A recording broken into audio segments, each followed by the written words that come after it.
Welcome all, and all are welcome to the first St. John's podcast. How are we doing, gents? We're great. Really Really well. looking forward to this. Amazing. Well, thank you both for being here, and thank you all viewing on your computers, phones, etc. We are extremely excited to present the first pilot. So we will be talking about a very important topic, one that's close to my heart, and I believe gents as well, which is the common topic of, is faith, Christianity reconcilable with the workplace, entrepreneurship, and in your careers? But I think the best place to start is how we all know each other, because we are all amazing friends in the church and outside the church, and it was the Alpha which brought us all together. So gents, talk to us about the experience of Alpha.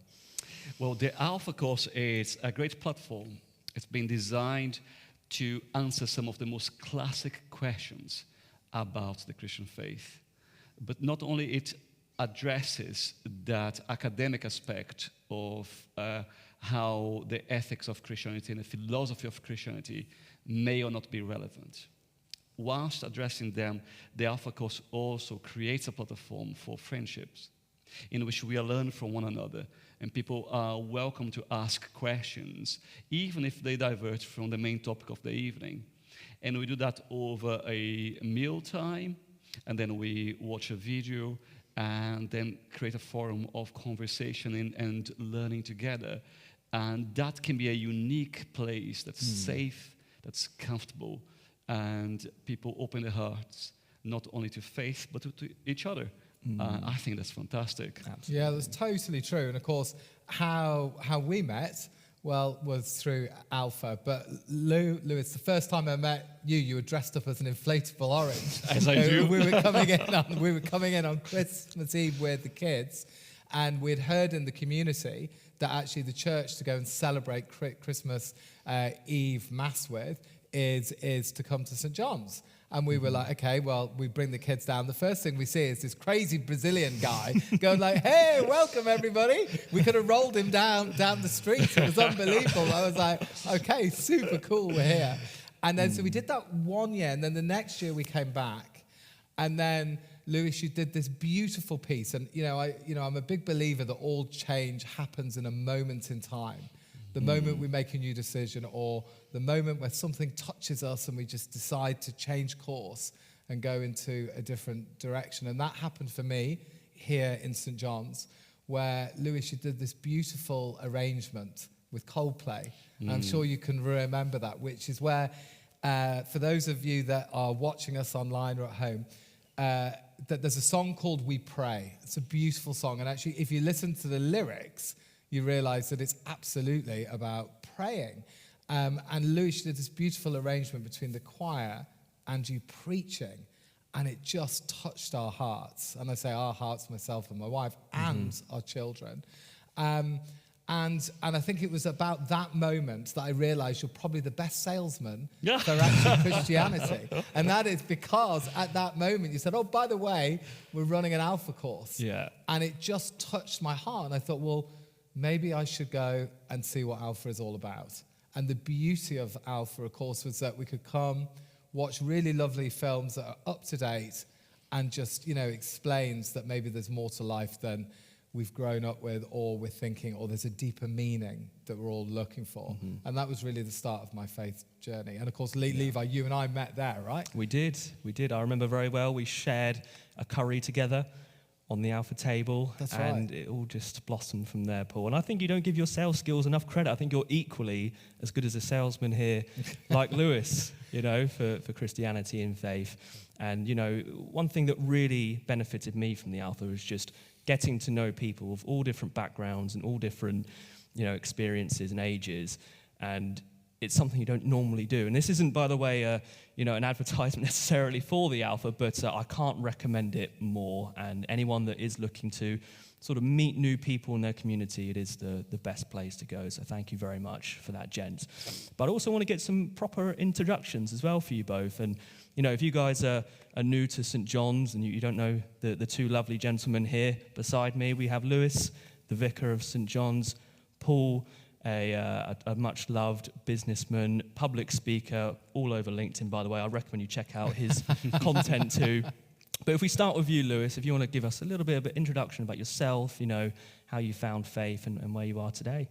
Absolutely. And it's interesting, we are using the words a salesman, which I think it really speaks well at the nature of tonight, of this podcast, as we are trying to speak of our faith in the business world, in the workplace, for many people.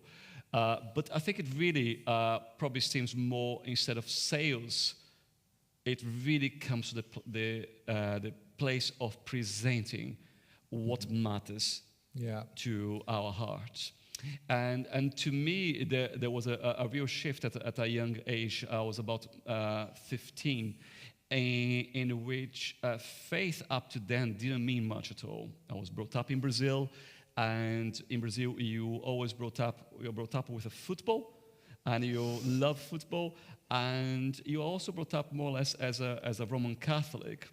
And in the joy of the Roman Catholic Church, we actually don't learn much about Jesus himself, because a lot of people are what we call nominal Christians in Brazil. You tag along, you go to church for baptism, you go to church for a wedding, and maybe the funeral, and maybe for the last time for your own funeral.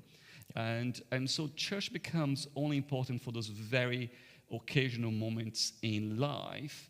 And certainly throughout my early life, that's really much what it meant for me. And at the age of 15, I was deeply challenged by some people I met to consider Jesus as someone who is alive, and alive in my life through faith, and participant and active in every aspect and sphere of my life. And that was quite a change to what I have ever thought of God being, and the possibilities of God for me. And that really resounded. And so there was a moment in which someone was doing a talk, and the talk was actually aimed for loads of little children, and I was there as a helper. And at the time, I was learning how to play the keyboard, and 30 years later, I still don't know how to play the keyboard. But as they mentioned, this can be a chance when you can transform your life by following Christ. That wasn't a sales pitch. That was an invitation to a journey of joy and love. Yeah. And I remember leaving my place where the keyboard was. It was so safe there because I was protected like a shield. And I left and I joined all these little children. And at the time, you were 15, 16 as a teenager. That didn't look cool at all. But it was right. And so from that moment on, something changed in my life, that I realized that being in Jesus and being at the center of his will for my life was the best thing I could ever do.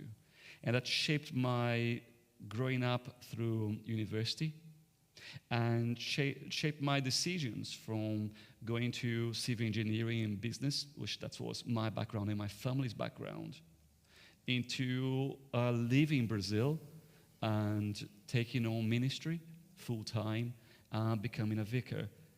And the greatest joy of my life has been to see people encountering Jesus in the way that I have encountered, to see their lives transformed for the better as they discover that they are loved in Jesus.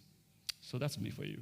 That's beautiful, Lewis. Thank you very much. Absolutely That fab. insightful background of yours. And Paul, please, we'd love to know more about yourself. What's your story? So, well, gosh, where do I start? So I'm still trying to work it out, Listen, I spent 25 years of my life being a professional super yacht captain, effectively. So I sailed all over the world, and I grew up sailing, loved it, always dreamed. I used to actually bunk off school and actually disappear off and put my sail on my back and cycle down to the local sailing club and literally just sail all day, playing this game that I used to call Sailing Around the World. And then, lo and behold, 10 years ago, that's exactly what I was blessed to do. But on this journey, all the way through sailing, that actually then that really brought me into the business world, because I fell in love. And of course, when you fall in love with your significant other, you'll move mountains to be with them, right? Now, she happened to be in the Caribbean, but she was from the beautiful country of Ireland. And so she was going back to Ireland, so I followed her. And then I remember standing on this dock wall in Dún Laoghaire, in the middle of the Celtic Tiger, which basically meant that everybody had plenty of cash but me, right? and it was thinking like, what on earth is a professional sailor going to do here in Dublin and make this work? And I kind of saw a gap in the market that there was no proper sailing school for yacht training, and so I just set one up. I was like, well, I can do that. I'm qualified to do that. And so I set a sailing school up. And that really was my first kind of entry into the business world, as it were. Yeah. So I kind of just made it up as I went along. Now, fast forward 12 months, we got the course properly up and running, the school properly up and running. And then a moment, I was talking about earlier about moments of change. Well, actually, the first set of clients that I had, who actually are still clients, and I use the word client, they're friends, they're deep friends of mine, actually. We were meant to go out racing one evening, but it was honking. So that means plenty of wind if you're not a sailor, by the way, loads of wind, right? It was honking, and so it wouldn't really be safe. So I said to Audrey, go and get a bottle of rum, a bottle of Coke, and a bag of ice, and we'll go down, we'll have a rum and Coke with Pat and Smith, because all the sailors like a bit of rum, as we all do, Anyway, so we end up drinking maybe one or two too many. Anyway, that Pat then said to me, he goes, Paul, listen, he goes, would you do me a favor? He said, my guest speaker is cancelled for my sales team next week. So I have a guest speaker every month. I bring the whole team together and we inspire them. I said, well, what on earth would I talk about? And he said, well, talk about sailing across the Atlantic or something like that. And I said, sure. I just said, yeah, okay, absolutely fine. I remember distinctly, he phoned me up the next morning just as I was drinking the Alka-Seltzer, saying, you do remember what you agreed to last night? And I was like, I absolutely do. I'm a man of my word. I will be there, right? So anyway, I turn up into this hotel room, and it's one of those dingy kind of dark woods places. I turn up, and there's 50 faces looking back at me, and I'm thinking, how on earth did I end up here?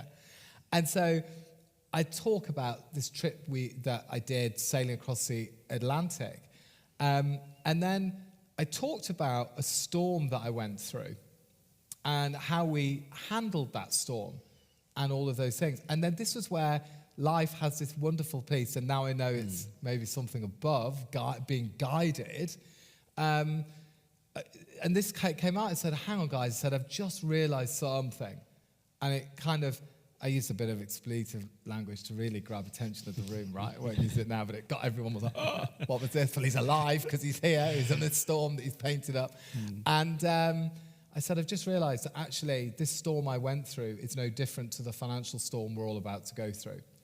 Because that was the day that the IMF had landed into Dublin and Ireland was bust, and it was the start of the global financial crisis in 2008. Right.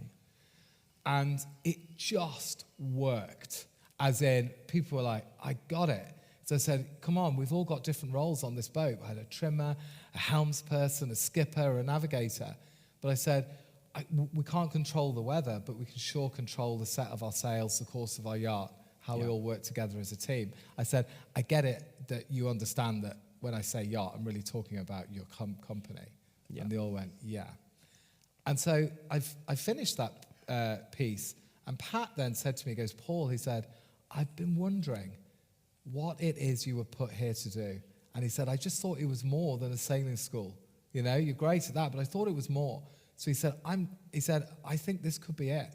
So he said, I'm going to give you an opportunity now. Say no if you want to, but would you work with this team for the next 12 months and get them through the storm? So I did what I say the Richard Branson on it, which is say yes and worry about it later. Absolutely. Let's find a way. So I said yes, and then we went forward. And then what actually happened then was I transitioned into this piece that actually then, that really brought me into the professional speaking world. And then so I really then found my passion and my love, and which was understanding that what I love to do is help people get from A to B wherever B is for them. And quite often it's what's going on inside that actually blocks our own psychology. And so if I can use my voice or my words to help them move from A to B, wherever that is, or get through any storm that any of us may encounter through life, then that really is my mission.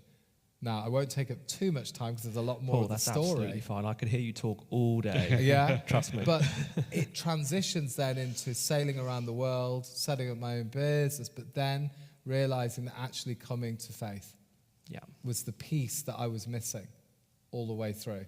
So I know now that I was guided, and quite often when I'm either on a stage or I'm talking to people or I'm doing what I'd call an intervention, which is where the mic goes out to the audience and we talk, I am guided in that moment, and it's beautiful.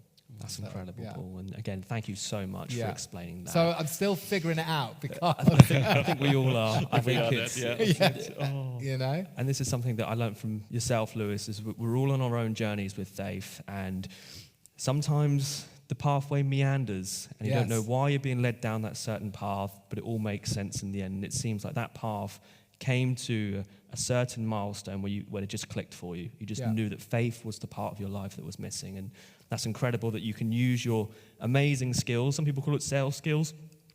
There's many ways to explain it, but I think the ability to communicate and really, speak to people on a deeper level is a tremendous skill that you both have, gentlemen. I come here every Sunday and I watch what you do, Lewis, and I'm always touched by what you do. So thank you both for the introductions. And this has also just reinforced me as to why you two are the perfect two.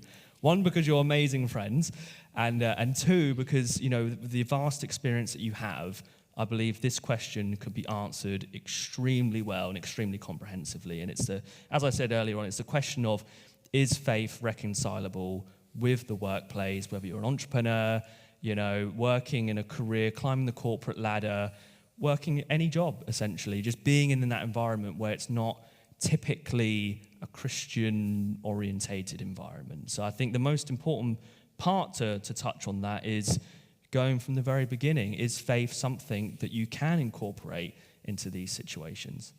What do you reckon, Paul? Absolutely, Pass him on the button. 100%. 100%. So I heard Tony Robbins say years ago that business is a spiritual game.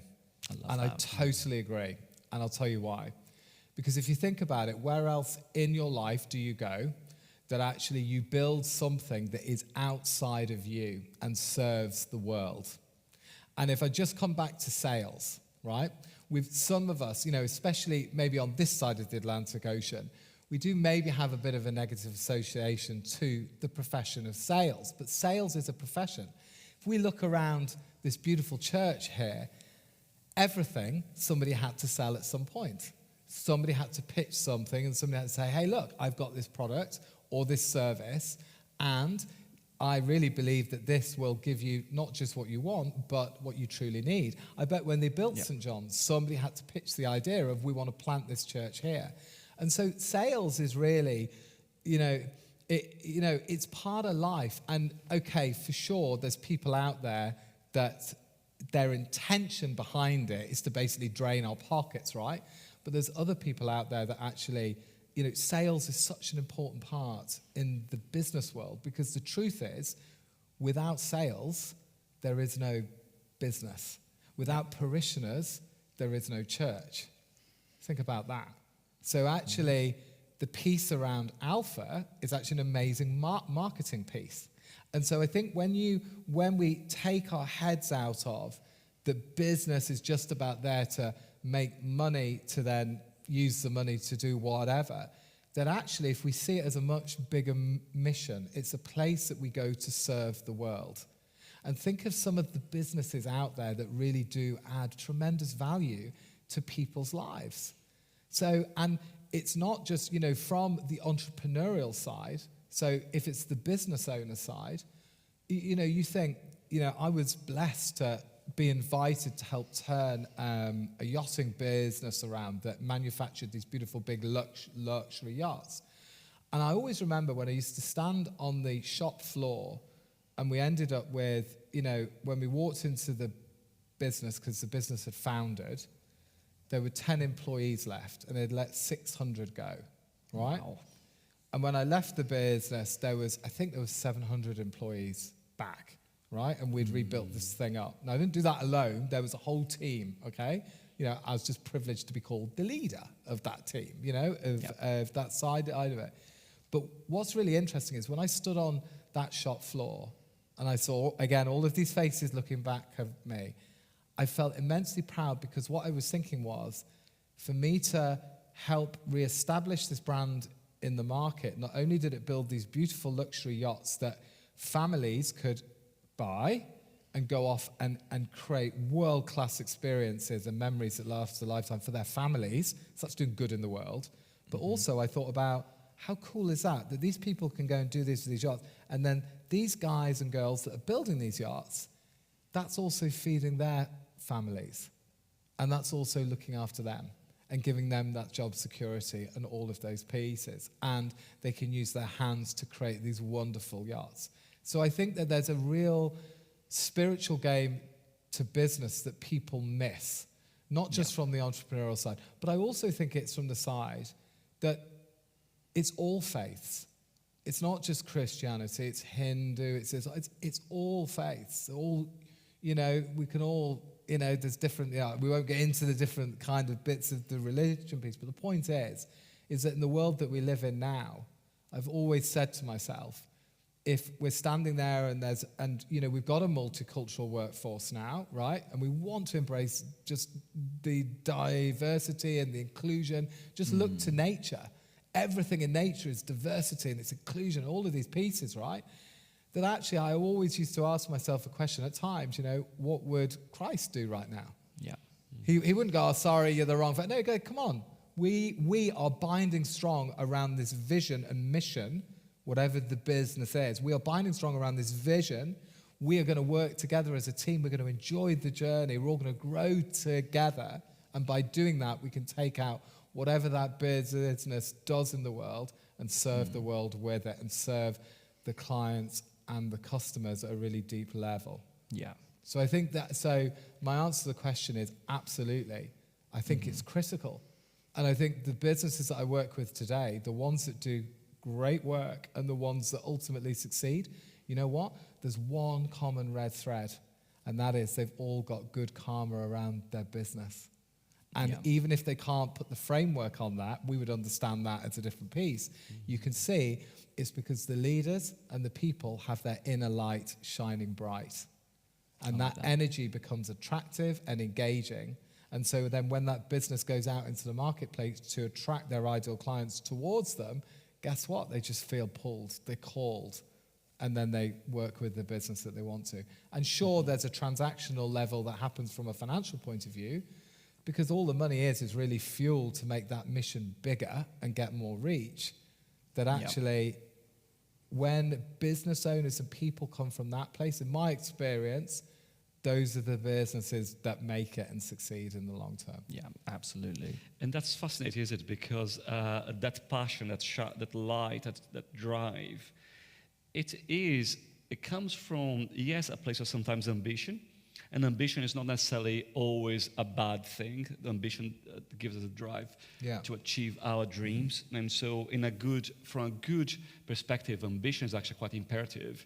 I hope I am ambitious for the things of God and not lusting for things that are unnecessary or ungodly, but ambitious to see His will and His goodness and love shared and beyond. And that same ambition can be a good starting place from developing a business or leading a community or a hospital, whatever the context may be. And we need people who are passionate, people who have that light, that desire shining within them, rather than just doing things for the end product, be it profit. All these things are not unimportant, but if you have a first passion, people can sense that. And then we have to deal with the conflicting parts of how then do those passions or the management of the people that we bring together in our different contexts in business can or not clash with the ethics and the morals of being a Christian. Paul, you said, the first mistake would be to think that as Christians we should ignore those of other faith. Absolutely, we are to live together, and God loves us all, whether we are of faith, of a different faith, of no faith. And so that sense of creating community, it's imperative for any Christian in any context. And so the important thing from my perspective in talking with those people involved in business or workplaces from a vicar's perspective is to see them in that place of intersection where faith meets the demands of society, and to see them struggling or at least asking questions about what should I do as a Christian? How does my faith inform that? And I think that's a really special place to be, because very often the easiest approach is to run away from that and to hide from those questions. But Christ calls us to those places. And the ability to speak life and speak direction in a world sometimes lost and not knowing where to go, or if it's left or right. Yeah. And we often talk about the breakdown of truth and the polarization of truth and even the weaponization of truth. However, in Christ we have eternal truths. Yeah. That however much our context in lives may change throughout history, His love for us applied in life will never change. And my invitation then to every person in our community, every person who is watching us, is to think actually, how do those eternal truths then shape your decision making in life? And I think that's where the gold is for the Christian. Yeah. To go on our knees and pray and say, Jesus, what should I do? What should I do? And embrace His love in those decision-making places, because that can be very hard, but to get that right can be very life-giving, very life-giving. Yeah. And it's totally true as well, Lewis, because like I have often done that, because it's so easy to get locked into the world we're in now, where we're constantly on, right? Ping, ping, ping, the phone's ringing, the WhatsApp's going, the social media's off. And all of that stuff is highly addictive for our brains, right? It's like the dopamine hit, and in we go. And it's so easy to catch yourself on the doom scroll on Instagram or something and go, what on earth am I up to, right? But then there's a piece around that actually, I've done this recently, is just taking a step back from that and actually just literally do exactly as you said, and said, God, guide me. How would I handle this? What would I do? And sometimes some things that come through can be quite kind of funny. So especially if you look at and I'm no expert in the Bible at all. I'm only just a year into my journey of faith, right? So, and I use the Bible app every day and I pray each day, and it's amazing how what comes up is just beautiful at that time, first thing in the morning.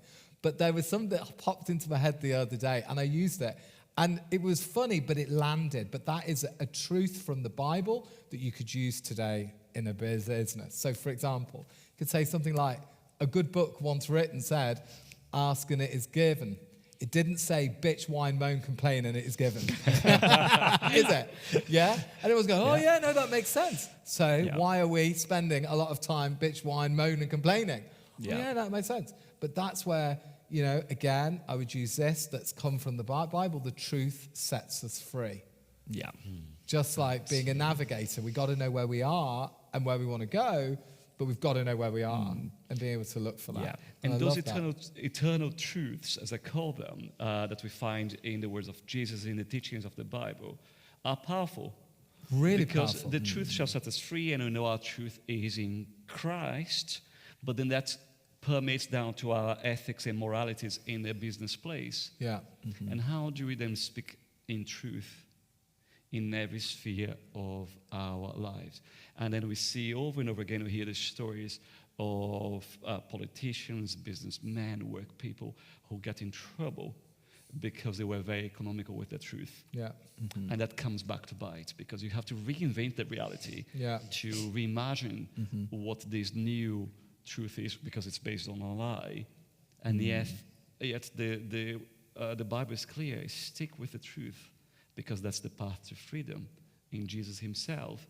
And then we find that doing that makes life better.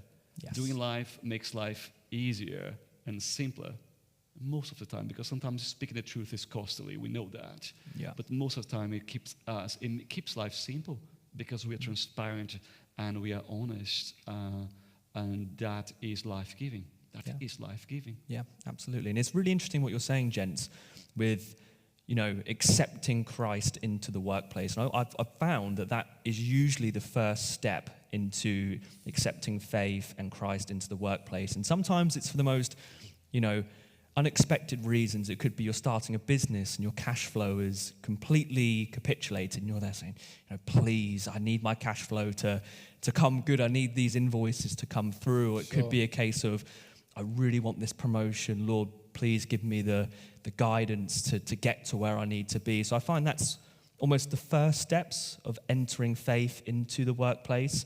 And I feel there's probably a few listeners, and even myself to a degree, on the topic of the individuals that don't accept Christ into the workplace.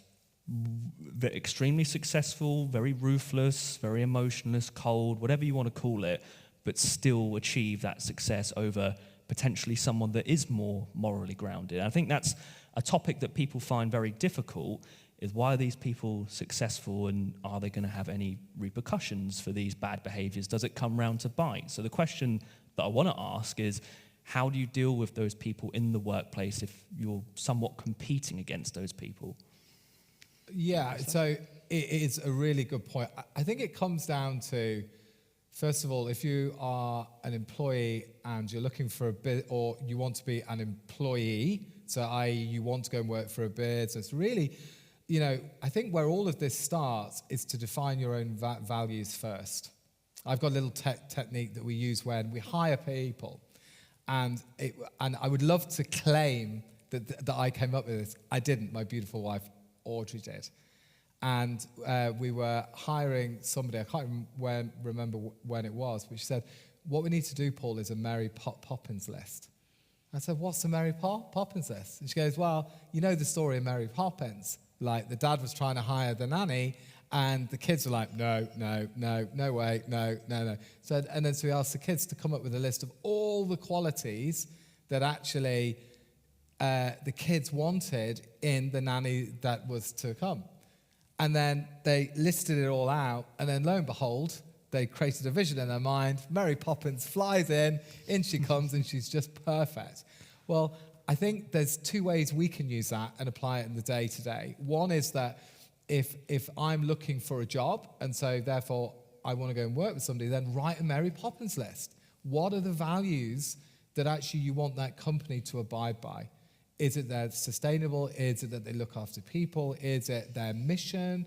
There's a myriad of different businesses, right, across different things. Are the owners of the business good people? Is the management team good? Does it feel right when I turn up in the interview? Because quite commonly, what can happen, I think, is that when we go in for an interview, we feel like we're trying to sell ourselves to get the job, right? But actually, that company should equally be selling themselves to you, and actually, take the kind of power back amongst yourselves to go, actually, you know what? This company doesn't align with my values and my truth and, how I want to operate and live in this world. And likewise, the other way around for the employer side, that actually you can write the Mary Poppins list of actually who you're looking for. What are the qualities? And of course, that coming back to ask and it is given, guess what that is? Seek and ye shall find, right? Knock and the door shall be open. All of those pieces is creating that vision. So I think that, it starts there. Also then, I think that there's a piece around, I think this is an important point to make, is we all know, and I've read it, I can't remember what parts of the Bible, it's so true, that we all significantly grow personally when we go through challenge, right? So when life doesn't go our way, where things come into our life experience that actually we just really didn't ever expect it or whatever it may be, okay? And we've all had those moments, every single one of us.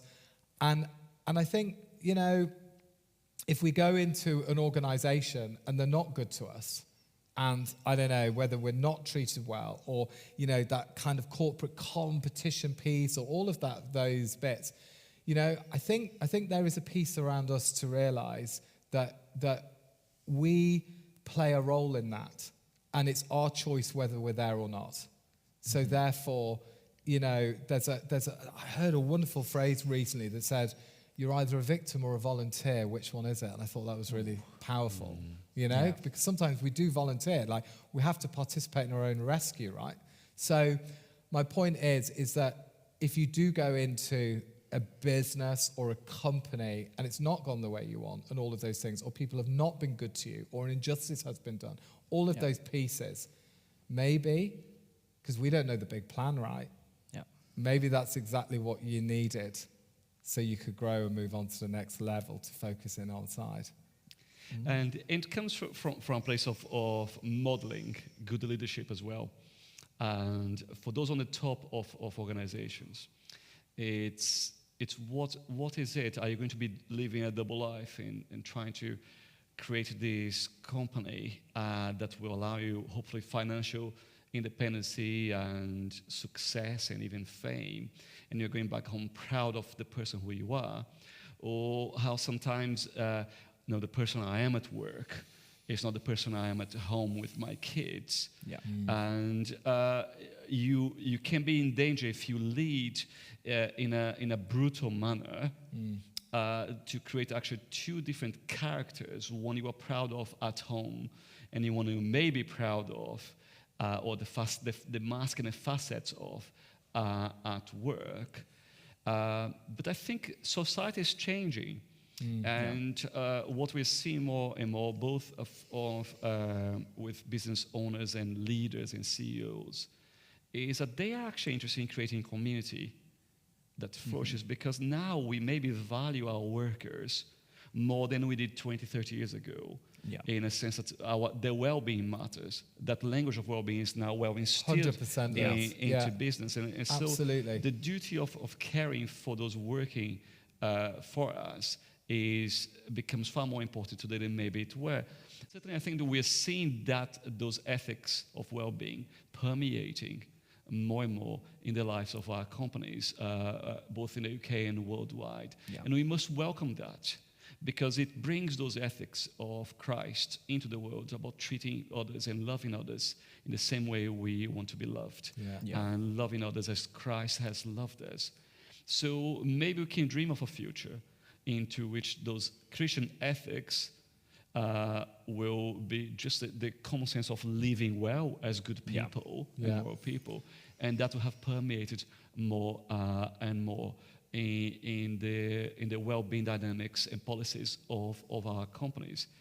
And I think business owners, especially now post-pandemic, recognize the value of the workforce. 100%. Never more than now are companies struggling to replace workforce. And people having that attitude, actually, I'm struggling here, no longer do I want to stay here. I'm going to find something else because I'm a competent worker, because I am faithful to my job. And if you are not recognizing my skills, I know that someone else will. That's right. Yeah. And I think that turns the table upside down a little bit. Yeah, completely. And I think there's a whole piece around that, Alan Sugar's a really interesting example. So that's your old autocratic style of leadership, right? So command and control. So i.e., you're pushed down and that's how it works. And, and a lot of that is ruled by fear, right? Right. But the truth is that's not real leadership, because real leadership is actually when you're not there, what happens? And, we can get somebody to do anything with fear, right? But do they do it when you're not there? Unlikely. So actually it's much better to do servant leadership, which is where what you do is you go, your focus as the leader is to meet the needs of your team, the wants, you look after them, you'll do anything for them.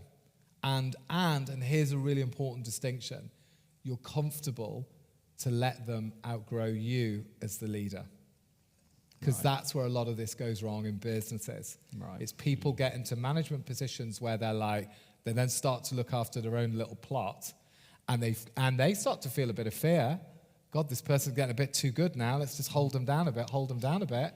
And then, so what happens is then the team don't really operate at 100% because it's not fully aligned and it's not fully cohesive because they don't fully have each other's back. Right. And I think that is the piece where, from a leadership point of view, if you really want your team to perform, as in, and it's all of you, right, is that it is all about having their back. And it's about realizing that having somebody's back is also whatever's going on at home. Yeah. Because we all go through challenges, right? But to know that your workplace or your management or whoever you're there will just look after you is hugely important, builds trust and loyalty. And not only that, it creates a beautiful, just genuine energy around a business that ultimately makes it successful too. Yeah.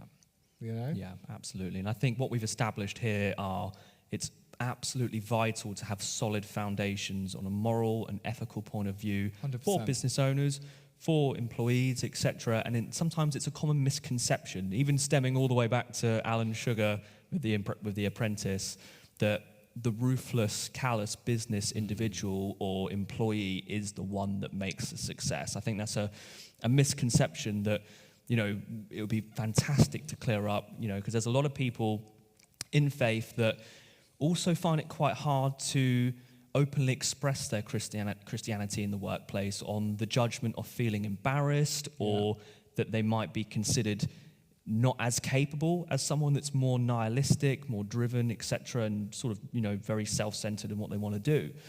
So how does someone that is a Christian, individual be able to be confident and bold in their faith if they're in a job or if they're in business, for example, as an entrepreneur? That's really good, because that's that place of intersection that I speak about, where our faith stops being theoretical and actually changes our behavior and qualifies our behavior. And I think there are stages of that we need to honor our workplace. For however long we stay in one same job, and now we seem to live in a society where people do seem to move jobs. There is a greater mobility in terms of employment. However long we stay in one same context, we need to see ourselves as good workers, faithful workers that are shining the light of Jesus. And the one verse I wanted to bring today to this conversation from the Bible is found in Colossians chapter 3. And verse 23 tells this: whatever your task, put yourselves into it, as done for the Lord and not for your masters, since you know that from the Lord you will receive the inheritance as your reward. You serve the Lord Jesus Christ. And the context here is households. It's the first century, so it is if you like, the holder of the household talking to their slaves, the people who worked for them in a slave context. But look what's happening here. It's saying that even in that position as a slave, you should honor those who are above you. Of course, we are against slavery, but that was a contextual, cultural perspective that Paul was speaking into. Mm-hmm. And today we speak in our context in which, as paid workers, we must honor the context that we are, our bosses, as if we are serving the Lord, with boundaries, with respect, accept that we also have a dignity to be children of God, that we need to be respected as well. But what we can't be seen as Christians are the people who are initiating the gossip, the people who are transforming the culture into a negative culture. As the troublemakers, we can speak truth, we can be whistleblowers, and probably should be that. So we can be the people who bring the truth sometimes that is hard, that is costly, but equally we must be the people of love. We must be the people of reconciliation. Yeah. And that's really important in terms of the working place. And I think that gives us the credibility to be respected. Wow, so-and-so is a great worker and is a Christian. Yeah.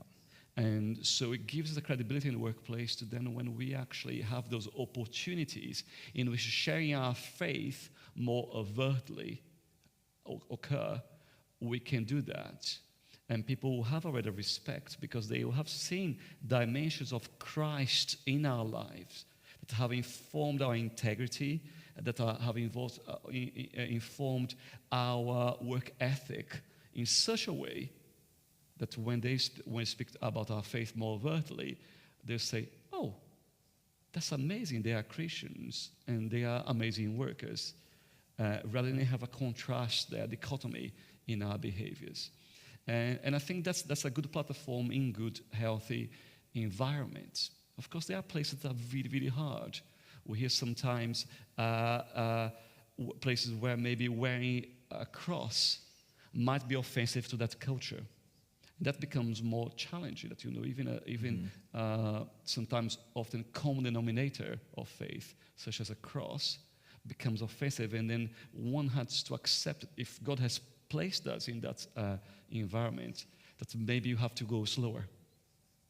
And wisdom is there to be sought and to be granted by the God who knows all things. And hopefully, those of us who are struggling in our different contexts will be able to accept the bread and butter of the Christian worker, which is the faithfulness, the obedience, the work ethics and the moralities, and then contextualize that in prayer to say, God, what's next? What more? Can I take that step? And honoring God and honoring the workplace. Because I think doing one is doing the other is the same thing. Yeah. Yeah. Sort of one and the same, almost, really. And it's just very refreshing to hear that being a Christian and having faith is just not a hindrance. It's, again, maybe it's more so the more secular world, well, typically in this country anyway, and where we are in the UK, it's always been embedded. You know, if you're a Christian, you must be different. You must be different of some sort. Your priorities are elsewhere. Does that make you a better worker or not? And it's just so refreshing to hear that these attributes of having faith and being a Christian are positives. It's not something that should be shunned or held back, really, if you are someone that wants to sort of express their faith. And for me, it's more sort of topics where you typically see online, Paul. You've probably seen it on LinkedIn as well. The individuals where it's just sort of, without sort of, you know, having a better word, nihilism, you know, the brutal kind of nothing else matters other than a certain type of success, whether that's money, fame, etc. Yeah. These individuals tend to have the spotlight, not yourself. I mean, you're doing phenomenal what you're doing. Yeah. But there is this sort of hustle culture, etc., of nothing else matters, only this particular type of success. How do we as Christians deal with that if we're bombarded with this on social media? Yeah, that is such a good question, and it's so easy to fall into that trap. You know, you think the generation that's coming up behind us now is absolutely like locked into this digital world, right? That isn't real, is one of the things, but that's a whole other podcast, right? We'll deal on the other That'll one. be the second one. But let's answer that question. I think, you know, if I use the word wealth, right, most people would go, okay, the first thing that pops into their head is money. But actually, I believe that true wealth is 7 different things. Money is just one of them. Money is fuel. It allows you can use money for bad in the world, you can use it for good in the world. You make your choice, yeah? We all had that. It's something that we've all been given as choice, right? Okay? And I know that we'll use it for good in the world, right? Okay? But, and it's an accelerant. An aircraft needs fuel to fly. You know, that's all that money is. It gives you fuel to build your business and allow you to do great things, you know. So money's only one area, and we all know it doesn't make us happy, right? We all know that if we get all the money in the world, okay, you get the short term, hey, you buy all these things and stuff, but yet you feel empty inside. And I think that there's two things here to unpack. The first is that there's 7 areas to true wealth that I believe. One is, and I will put this at number 1 because I had a health challenge, health. Without our health, without our body actually being looked after and in a healthy place, we've got nothing. Because then we're going on now. Okay, we're going on to heaven, which is a good place, right? But the point is health for this lifetime. So health is one of those 7 areas, and really looking after yourself. Number 2 then, and I think that this is really, I mean, this is right up there, relationships, the quality of our relationships. Think about that. Who do we turn to when, we go through the biggest challenges of our lives?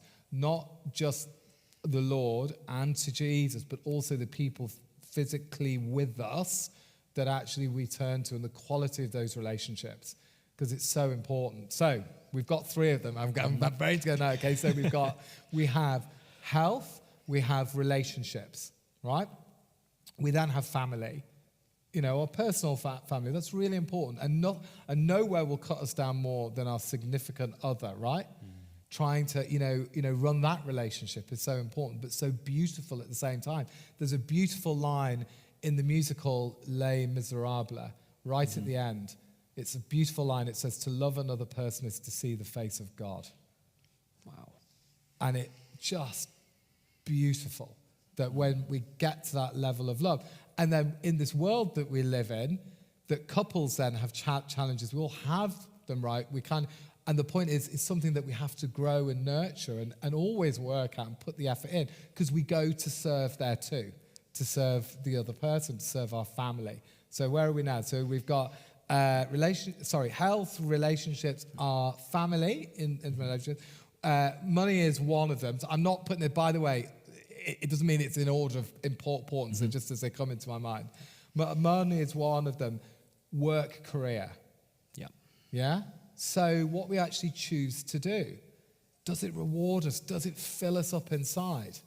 Because there's 2 things in life. We've got the science of achievement, and what that is it's a science. If you want a business to be successful, if you want to create a certain result and on a athletics pitch, if you want to do whatever, you just model the best and you do exactly the same, and quite often you will get the result or very close to it, right? That's modeling. That's the science of achievement. It doesn't fulfill us. Right. And another thing that Tony Robbins said years ago that stuck right in here was, success without fulfillment is the ultimate failure. Absolutely. And people strive for this thing that they call success, that could be, oh, well, once I've got this, then I feel okay. Van Morrison said it in one of his songs. He said, you've got to search for happiness inside yourself and don't go running thinking it is somewhere else.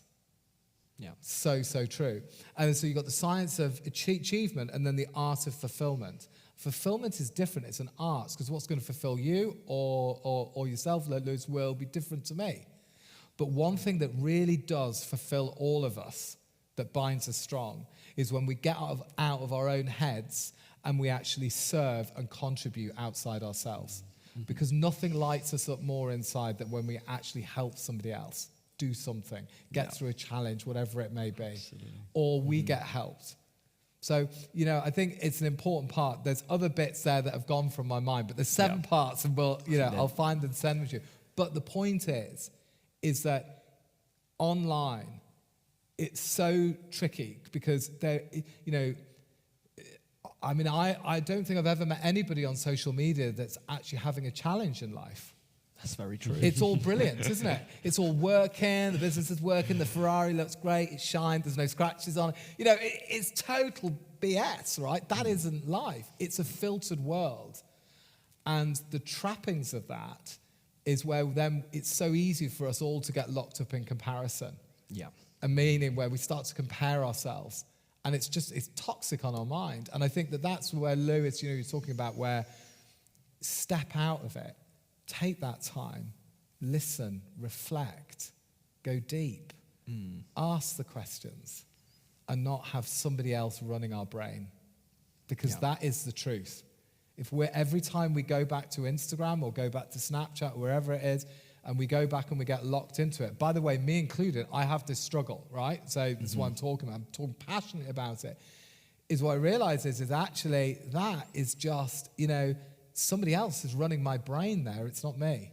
Yeah. Much better to come away from that, take that period of time to reflect, and then look at what really lights us up more than anything else in life. Yeah.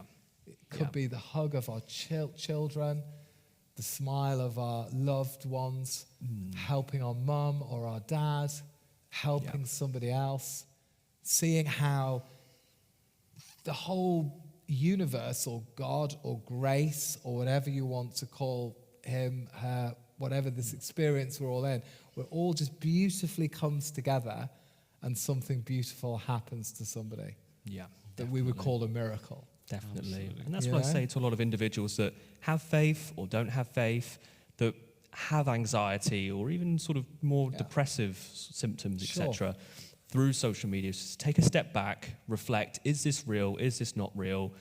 And move forward with your life. And, it's very difficult sometimes to have that conversation because it does feel so real when you're seeing someone that's expressing all these negative traits, but having all this sort of success, as Yeah. it were, whatever success means to the individual. It's hard to think, well, do I need to be like that? Do I need to compromise my morals, etc.? But it's to remain firm that this isn't real. Be morally grounded, have faith, be bold in your faith, and the good things will come. And that's sort of the real taking point that I'm personally going to take from this podcast is it's okay. You can reconcile faith in the workplace. 100%. And these good things will happen to you, whether it is one of the 7 sort of, segments of success that you mentioned. It's to stay true to yourself and let the Lord do the rest for you. And, one thing I really like about this podcast, which, we're all in favor of having, is having the tools to take with you as the video ends, with this long video segment that I'm expecting it to be. We leave with something that we can take with us. And Lewis, you mentioned about the 6 M's. I found that very useful, and I think our viewers would also find that very useful. So, able to explain that to us? Absolutely. There is an organization called the London Institute of Contemporary Christianity. They are amazing, and their whole institution is dedicated to empower and support people at the workplace, at that intersection we're talking about where faith meets the work life. And so they're constantly developing resources and devotionals for people in the workplace. If you don't know that yet, you must come and check on their website. There's so much that is good. And they have developed these 6 M's, which I think is gold. And I thought sharing that today will be really helpful. So that's not mine, that's not ours. We found it, we thought this looks good. Why not apply that? The first one is a modeling godly character. That's very much the idea of living with integrity. And we spoke about that tonight, about really modeling the character of Jesus in the workplace so that we can be proud of who we are, being the same person that we are at the work as we are at home, as we are in church, and any other sphere of society. And that sets us free. Yeah. That sets us free because we are transparent and clear, and people respect that. The second one is to making good work, having excellency in all that we do. And again, the Bible passage from Colossians that I mentioned tonight speaks of that do your work as if you're working for Jesus himself. And it's your earthly boss, but honor that person with the best work you can execute. And I believe anyone, independent of faith, whether they're Christians or not, can be excellent or give excellency in their jobs. But I also think that it should be always expected that a Christian will give their best. Does that make sense? Yeah. So making good work. The third one, ministry, grace, and love. That's acknowledging that we Of course, I'm a vicar, but those of us you are ministers at the place that God has called you to be. Sure. And if you embrace that as bearer of God's good news, as bringers of light into that world, then you will look into how can you transform that place into something closer to the kingdom of God, closer to the love of Jesus. And that may be something as simple as treating people with respect and kindness, speaking truth where it needs to be spoken, but being bearers of good news into that place. We accept as a number 4 that we shape culture. We shape culture, and we can influence that workplace culture by applying something of Christ into that place, by maybe speaking about the fruit of the Spirit in love and kindness and gentleness and self-control and all those qualities that as Christians we should have and be empowered by the Holy Spirit to have. But sometimes the world is rushing so much that they don't pause to develop those qualities that are so important. The 5th one is being a mouthpiece for truth and justice. We spoke a little bit about that tonight, that maybe as Christians, we should see ourselves as the whistleblowers. We should be ourselves as the people who bring truth, because we know ultimately that that is the place of true freedom in Christ himself for us. And then we can look at being the final M, which is to be a mouthpiece for the gospel, to be a messenger for the gospel. That's when we ask ourselves, how then can I overtly bring my faith into this place in terms of telling people I'm a Christian, in terms of invite people for Alpha. And I know people who run Alphas in their workplaces. And I think how much trust and credibility they must have had to build to have that freedom to share their faith in this way, or invite people to come to church, or invite people to invite the vicar to go to the workplace. That happens sometimes, and it hasn't hasn't You're happened always very welcome, often. you know, for me, Lewis. So, Oh, and you, Paul, Yeah, as well. absolutely. That to be an honor, but it takes a place. I guess it will take tremendous courage for you to find yourself in a position of that. And but those 6 M's allow us to gravitate from a place from where you are unknown or maybe not even respected to a place where you have maybe full control of your workplace. But in every dimension of that, injecting Christ into that in a way that you can be proud of being a Christian. And bring the right kind of attention into your place. Yeah, that's very well said, Lewis. And I believe the 6 M's as well can integrate into all avenues of life. You know, we've talked about it within the context of the workplace and the business, and it's amazing to have these tools that the individuals can take with them and utilize into their everyday working life. But the beauty of the 6 M's is it integrates into every aspect, and it's an incredible teaching, Lewis, so thank you very much for that. And I believe with the podcast, most of the questions have been answered through the amazing answers that you both have provided today. So I'm delighted. I had lots to say, and I've been sort of listening to what you're saying and learning lots as I've been going along.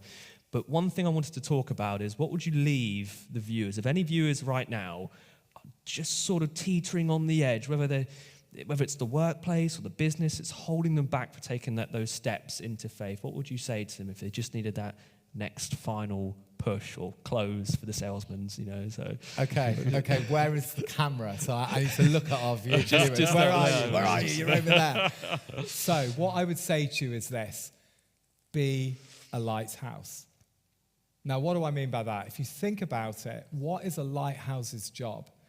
It's to stand there on an exposed bit of coast, get battered by all the wind and the storms and the rain and the darkness, but stand tall and strong on firm foundations and shine a beautiful light out to sea to guide all those mariners safely to ward them from the dangers, or to guide them in safely, whatever the weather. And that light I'm talking about is your inner light. Being able to turn it up, shine it bright out into the world. And think about it. A lighthouse is useless if the light is out, or it's dim, or maybe it's just, doubtful, or maybe doesn't know what it's all about. But as soon as you put energy onto that light, and then you turn it up bright, and you shine your inner light out into the world, what will happen is you will find and attract other people that have the same light. So that's what I would say to you is, be a lighthouse, whatever the weather. And that will guide you safely through storms, through calms, through beautiful days, but also will allow the people that you love around you to know that you've got their back, no matter what goes on. Well said, Paul. God bless you. Absolutely. And Lewis, do you have anything to say for the viewers, like I said to Paul, that are close to, taking those next steps into faith, but it's the workplace, it's the business side of their life that's holding them back as well? Jesus is there to be the light of the world. Yeah. And Paul, you spoke so beautiful of that. And Jesus doesn't promise us quiet, calm waters That's right. all the time. But he promises to sail with us, to shine his light whenever there is a storm, whenever there is a challenging time and season in our lives.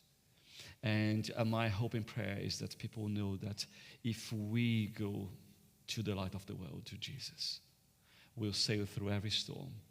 We'll find times of blessings and times of challenges, but the assurance that our light is shining in the horizon, that we can safely navigate through life. And as we find Jesus to be not only the light of the world, but the light of our world, then what Paul said becomes true, that we become those lighthouses, reflecting, shining the light that is in us, because Jesus is in us, and we have a light to shine. So don't hold back. Find Jesus. Let Jesus be your light. And discovering that, the most wonderful adventure that you can ever find. That's amazing, Lewis. Thank you very much. And I think we should end with a prayer. Yay. I think, given this is a Christian podcast, faith-based, on the context of the workplace environment, I think we should pray for those that are currently on their journey, that are struggling to make those next steps, whether it be the foundations that they've put themselves in, or whether they, didn't have much of a choice. It was the only job available, for example, that's compromising their values, or whether it's a workplace environment where time is extremely precious and they don't have necessarily the time in their day to actively study and read the Bible, etc.